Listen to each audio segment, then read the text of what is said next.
যে পুরো ঘটনার দায় এনসিপির, পুরো ঘটনার। কারণ তাদেরকে তো বিরোধী দল হিসেবে কেউ বিকায় না, বাজারে হাটে এদের কোনো দাম নাই। এনসিপি যে বিরোধী দল বা জামাত ইসলাম যে বিরোধী দল কেউ জিগায় না।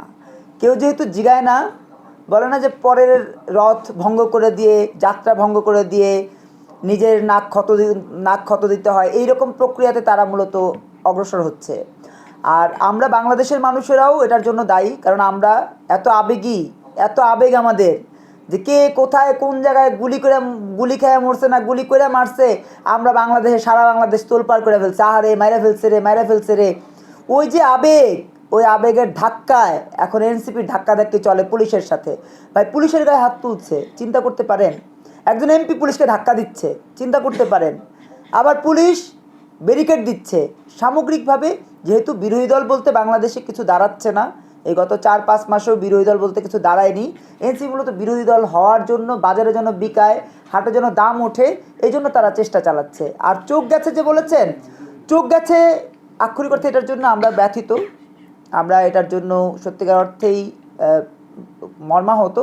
কিন্তু যার চোখ গেছে, কেন গেছে, আমরা সেটার একটা সুষ্ঠু তদন্ত চাই, যে তারা কি নিজেরাই নাটকীয় কিছু করলেন, নাকি সত্যিকার অর্থেই তাদের উপরে এরকম কোনো চড়াও হয়েছে। ভাই, সার্জিসের উপরে কোনো আঘাত হয় নাই, নাসিরুদ্দিন পাটোয়ারির উপরে কোনো আঘাত হয় নাই।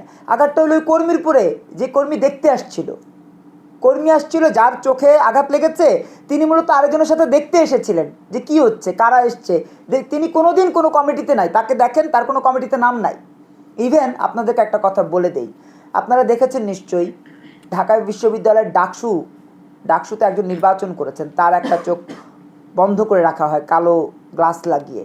তিনি কিন্তু এখন বলা শুরু করেছেন যে তার গায়ে 84টা গুলি লেগেছিল, 36টা গুলি উদ্ধার করেছে, এখন তিনি এক চোখে ঘোলা ঘোলা দেখেন। ভাই, চোখে যদি কখনো গুলি ঢোকে, সেই চোখ কখনো কার্যত দেখা যায় না, এবং সেটা সচল হওয়ার কোনো সুযোগ নাই। ঘোলা দেখবে তো অনেক দূরের কথা। হাটে হাড়ি কিন্তু ভাঙা শুরু হয়েছে। আক্ষরিক অর্থে আমরা যেটা মনে করি, এই এনসিপি জামাত ইসলামের 2024-এর 5 আগস্ট পরবর্তী সময় থেকে এখন পর্যন্ত, এই মুহূর্ত পর্যন্ত পুরো বিষয়গুলো হলো ম্যাটিকুলাস ডিজাইন, এবং সেই ডিজাইনের মধ্য দিয়ে আমাদের রুটি রুজি জীবন জীবিকার উপরে লাথি মারতে হবে তাদের, এটা তাদের প্রতিজ্ঞা। আমেরিকার কাছে বাংলাদেশকে তুলে দিতে হবে, এটা তাদের প্রতিজ্ঞা, এটা তাদের শপথ। এবং এই শপথের উপরে ভিত্তি করে তারা আমাদের সাথে প্রতারণা করছে। এখানে একটা বিষয়